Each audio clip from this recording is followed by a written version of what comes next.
వేదికను అలంకరించిన గౌరవనీయులైన జిల్లా కలెక్టర్ గారు, ఆర్జేడీ గారు, డిఈఓ గారు, పాఠశాల విద్యా కమిటీ చైర్మన్, రాజకీయ ప్రముఖులైన మారెడ్డి రవీంద్ర రెడ్డి గారు, పోరెడ్డి ప్రభాకర్ రెడ్డి గారు మరియు వేదికను అలంకరించిన పెద్దలకు, దాతలకు, విద్యార్థుల తల్లిదండ్రులకు, మీడియా మిత్రులకు నా నమస్కారాలు.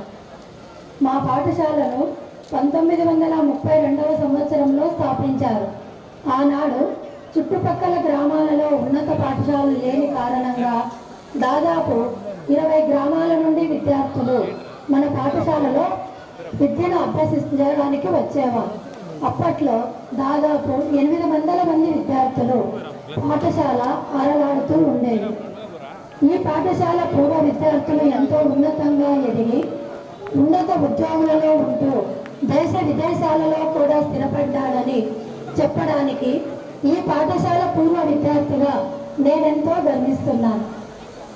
కాలక్రమంలో మౌలిక సదుపాయాలు లేక పాఠశాల శిథిలావస్థకు చేరుకోవడంతో విద్యార్థుల సంఖ్య తగ్గుతూ ప్రస్తుతం 352 మంది విద్యార్థులతో నడిపిస్తున్నది.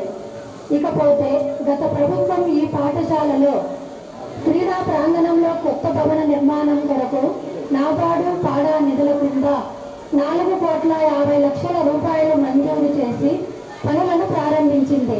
కానీ కొన్ని అనివార్య కారణాల వల్ల భవనం మాత్రం కట్టి మిగిలిన పనులు పూర్తి చేయలేకపోయారు. అప్పుడు నేను మా staff MLC Ram Gopal Reddy sir గారికి కలిసి పాఠశాల పరిస్థితిని తెలపడంతో ఆయన అప్పటి కలెక్టర్ గారి దృష్టికి తీసుకువెళ్ళి పాఠశాలలో కొన్ని పనులను మాత్రం కాంట్రాక్టర్లతో చేయించడం జరిగింది.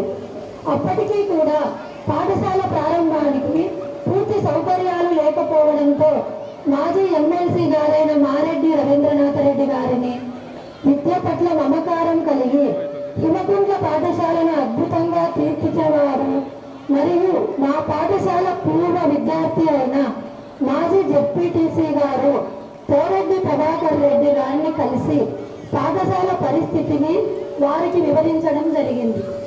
తరువాత పోరెడ్డి ప్రభాకర్ రెడ్డి గారు మా పాఠశాలను సందర్శించి బీటెక్ రవి గారి సహకారంతో కలెక్టర్ గారిని కలిసి ప్రహరీ గోడను, సిమెంట్ రోడ్లను డివిఎఫ్ఎఫ్ నిధుల నుండి శాంక్షన్ చేయించుకొని పూర్తి చేయడం జరిగింది.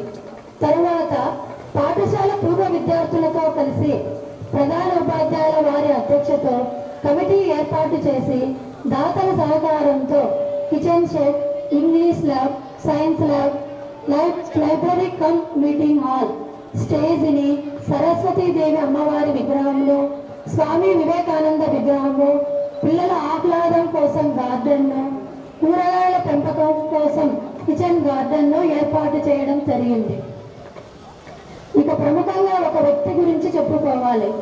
అతడే పోరెడ్డి ప్రభాకర్ రెడ్డి గారు. ఆయన గతం 60 రోజులుగా తన పనులను పక్కన పెట్టి ఉదయం 6 గంటల నుండి సాయంత్రం 8 గంటల వరకు ఇక్కడే ఉండి మాకు హామీ ఇచ్చిన విధంగా సకల సౌకర్యాలతో పూర్తి చేసి కలెక్టర్ గారి చేతుల మీదుగా మాకు ఈ పాఠశాలను అందించడం జరిగింది. ఇందుకు సహకరించిన దాతలకు పోరెడ్డి ప్రభాకర్ రెడ్డి గారికి కృతజ్ఞతలు తెలియజేస్తున్నాం. ఇప్పటికీ పూర్వ విద్యార్థులు, గ్రామస్తులు, నాయకుల సహకారంతో దాదాపు 80% వసతులను సమకూర్చుకున్నాం. ఈ పాఠశాలకు ఇంకా student furniture, office furniture, computer, IFP panel, green chalk board, RO plant, central kitchen లాంటి వసతులు లేవు.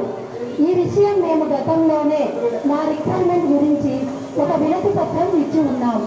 కావున మా పాఠశాల అవన్నీ మంజూరు చేయవలసినదిగా కలెక్టర్ గారిని సభాముఖముగా తెలియజేస్తున్నాము. అందరికీ మరొకసారి నమస్కారములు తెలియజేస్తూ ఇప్పటి వరకు మా పాఠశాలకు అందించిన సహాయ సహకారములను ముందు కూడా కొనసాగించాలని